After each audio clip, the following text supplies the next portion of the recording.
आज सुबह से एक यात्री भी नहीं आया। आज सुबह से यूं ही खाली बैठा हूँ। थोड़ी देर और इंतजार करता हूँ, काश कोई यात्री आ जाए। अगर मैं कल की तरह आज भी खाली हाथ गया तो भाग्यवान और रवि से क्या कहूँगा। ऊपर से यह दीपावली का त्योहार है।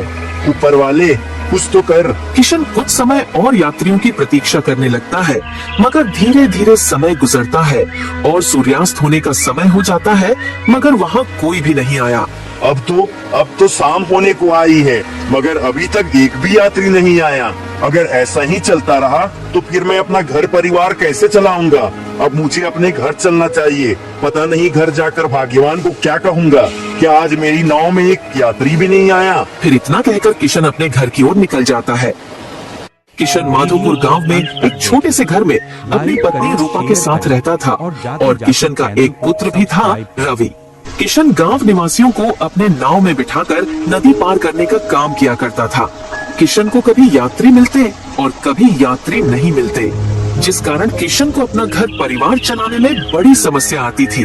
रोज की तरह किशन आज भी अपने घर खाली हाथ ही लौटा। भाग्यवान, आज भी एक यात्री मेरी नाव में नहीं आ पाया। 1 रुपए की कमाई भी नहीं हुई। ऐसे कैसे चलेगा जी? आप ही बोलो। घर पर तो आज बिल्कुल भी दाना पानी नहीं है और ऊपर से इतने चारों ओर कर्ज है। महाजन तो आज ही 4 लोगों को लेकर यहाँ आए थे। हमारा घर उनके पास गिरवी है। उन्होंने कहा अगर हमने उन्हें कुछ पैसे नहीं दिए तो वो हमें अपने घर से भी निकाल देंगे। क्या भाग्यवान, महाजन ने ऐसा कहा? मगर हम भाग्यवान कर भी क्या सकते हैं। तो क्या हमें अब यह अपना घर छोड़ना होगा? मैं कुछ नहीं जानता भाग्यवान, कुछ नहीं जानता। पता नहीं हमारे भाग्य में क्या लिखा है। पिताजी, वो तुम्हें याद है ना, तुमने मुझे कहा था कि दीपावली के पर्व में मुझे पटाखे दिलाओगे। बेटा, मैं तुझे कहाँ से लाकर दूंगा पटाखे। यहाँ तो अपने खाने पीने का भी ठिकाना नहीं है। रवि बेटा, तेरे पिताजी बिल्कुल सही कह रहे हैं। अभी हमारे पास पैसे नहीं है। माँ, यही बात तुमने होली पर भी कही थी कि अभी हमारे पास बिल्कुल भी पैसे नहीं है और हम तुझे दीपावली पर पटाखा लाकर देंगे। और अब तुम दीपावली पर भी मना कर रही हो। ठीक है रवि बेटा, मैं तुझे जरूर पटाखे लाकर दूंगा। ठीक है पिताजी, मैं यह बात अपने दोस्तों को जाकर कहता हूँ। इतना कहकर रवि वहाँ से चला जाता है। क्यों जी, तुमने रवि से झूठ क्यों कहा? तुम उसे कहाँ से पटाखे लाकर दोगे? अरे भाग्यवान, मैं करता भी तो क्या, उसका मन रखने के लिए मैंने उसे झूठ बोल दिया। आज की रात इस बिस्तर पर सोकर गुजार लेते हैं। भाग्यवान, पता नहीं आने वाले दिनों में यह बिस्तर नसीब भी होगा या नहीं। भाग्यवान, मैं कैसा पिता हूँ जो अपने पुत्र की परवरिश ठीक से नहीं कर पा रहा। हमने उसे होली जैसे त्योहार पर भी कुछ नहीं दिलाया और दीपावली पर तो हमें यह भी नहीं पता कि हम अपने यह घर में रह पाएंगे भी या नहीं। यह बात तो आपने बिल्कुल सही कहा जी। हम गरीबों के लिए क्या त्योहार, हमारे लिए तो सभी दिन एक ही समान है। पता है, मैं कभी कभी सोचती हूँ अगर कभी हमारे पास खूब सारा धन होता तो मैं हम जैसे गरीबों को दान कर देती। भाग्यवान, मैं ऐसा तो हर रोज सोचता हूँ। हे ऊपर वाले, हमने तो आज तक किसी का भी बुरा नहीं किया, तो फिर हमारे साथ ऐसा क्यों हो रहा है? भाग्यवान, मुझे ऐसा लगता है कि ऊपर वाला हमारी परीक्षा ले रहा है। और तुम्हें याद है ना भाग्यवान, एक बार हमारे घर पर एक बूढ़े बाबा आए थे। हाँ, मुझे याद है जी। और हमने उन बूढ़े बाबा को हमारे हिस्से का खाना भी दिया था और हम सारे दिन भूखे रहे थे। हाँ भाग्यवान, उन बूढ़े बाबा ने जाते समय यह भी कहा था कि तुम दोनों बड़े ही अच्छे हो। एक दिन ऊपर वाला तुम्हारा जरूर कल्याण करेगा। हाँ, वो बूढ़े बाबा ने यही कहा था। अब हम दोनों सो जाते हैं, रात काफी ज्यादा हो चुकी है।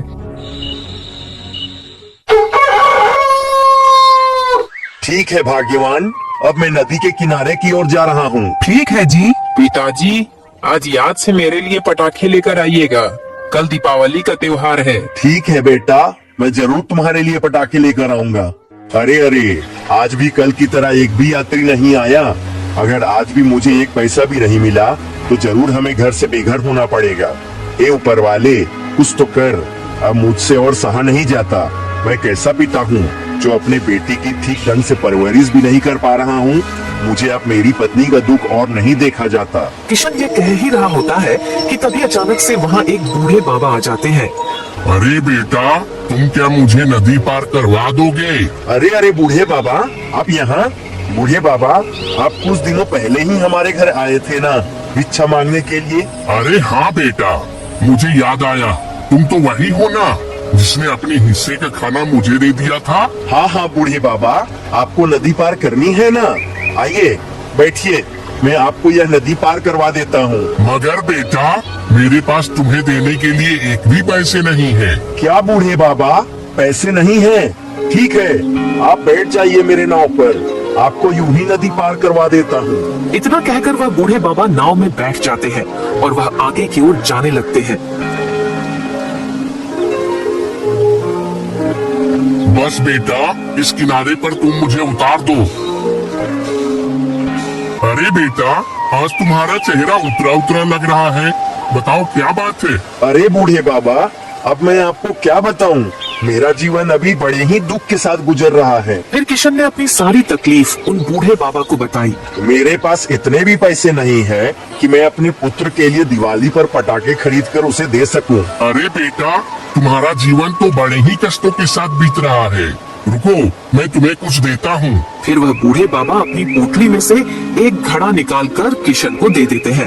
ये लो बेटा, ये घड़ा तुम अपने पास रख लो। मगर बूढ़े बाबा, इस घड़े के अंदर क्या है? बेटा, ये कोई साधारण घड़ा नहीं है, इसे तुम साधारण समझने की भूल मत करो। यह एक जादुई घड़ा है। यह घड़ा मनुष्यों के कर्मों के आधार पर उन्हें फल देता है। क्या कर्मों के आधार पर उन्हें फल देता है? आप भी ना बूढ़े बाबा। ठीक है, अगर आप मुझे घड़ा इतने प्यार से ही दे रहे हो तो मैं इसे रख ही लेता हूँ।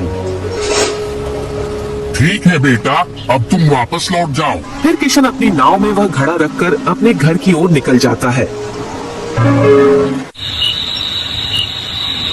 भाग्यवान, अरे ओ भाग्यवान, सुनती हो? अरे आप आ गए जी। आज आपको कुछ पैसे मिले या नहीं? नहीं भाग्यवान, आज भी नाव पर एक भी यात्री नहीं आया। अच्छा, तो इसका मतलब हमारे नसीब में घर से बेघर होना ही लिखा है। हाँ भाग्यवान, शायद तुम सही कह रही हो। मगर भाग्यवान, वो बूढ़े बाबा मुझे मिले थे जिसे हमने अपने हिस्से का खाना दिया था। वो आए थे, उन्हें भी नदी पार करनी थी, मगर उनके पास पैसे नहीं थे, तो मैंने उन्हें यूं ही नदी पार करवा दी। पिताजी, आप पटाखे नहीं लेकर आए हो क्या? कल दीपावली का त्योहार है। बेटा, मुझे माफ करना, मैं तेरे लिए पटाखे नहीं लेकर आ पाया। मेरे पास पैसे नहीं है बेटा। जी लेकिन तुम्हें यह घड़ा किसने दिया? भाग्यवान, यह घड़ा मुझे उन्हीं बूढ़े बाबा ने दिया है। वैसे इस घड़े में है क्या जी? क्या पता भाग्यवान, इस घड़े में क्या है, तुम ही इसे खोल कर देख लो। मैं इसे तो अभी तक खोल कर देखा नहीं हूँ। फिर रूपा उस घड़े को खोल कर देखती है तो वह हैरान हो जाती है। उस घड़े के अंदर ढेर सारे सोने के सिक्के होते हैं। अरे ये देखिए जी, हमारे तो भाग्य खुल गए। ये देखिए, इसमें तो ढेर सारे सोने की मोहरे हैं। सोने की मोहरे? अरे हाँ रूपा, वाकई में इस घड़े में तो सोने की मोहरे हैं। इसका मतलब वह बूढ़े बाबा ने सही कहा था। क्या कहा था उन बूढ़े बाबा ने? भाग्यवान, वो बूढ़े बाबा ने कहा था। फिर किशन रूपा को सारी सच्चाई बता देता है। मैंने आपको कहा था ना कि आज तक हमने किसी का कुछ बुरा नहीं किया, तो हमारे साथ भी कभी बुरा नहीं होगा। और आज अपने अच्छे कर्मों का फल मिल ही गया। पिताजी, तो इस बार हम दीपावली का त्योहार खुशियों से मनाएंगे ना? हाँ हाँ बेटा, क्यों नहीं बेटा, जरूर मनाएंगे दीपावली का त्योहार। क्यों न इस दीपावली के त्योहार पर हम हमारे जैसे गरीबों को पटाखे और मिठाइयों से भेंट करें, जिनके घर में ना तो पटाखे हैं और ना ही मिठाइयाँ। हाँ हाँ भाग्यवान, तुम बिल्कुल ठीक कह रही हो। कल हम दीपावली के मौके पर ऐसा ही करेंगे। अब हमारे सारे दुख के दिन कट जाएंगे। और फिर अगले दिन दीपावली का त्योहार आ ही जाता है। पूरा गांव पटाखे की आवाज और खुशियों में डूबा होता है। और रूपा की बातों के अनुसार किशन गांव के बीचों बीच में ढेर सारे पटाखे और मिठाइयां लाकर रख देता है। और धीरे धीरे सारे गांव के लोग किशन के यहाँ आने लगते हैं और सभी लोग दीपावली की मस्ती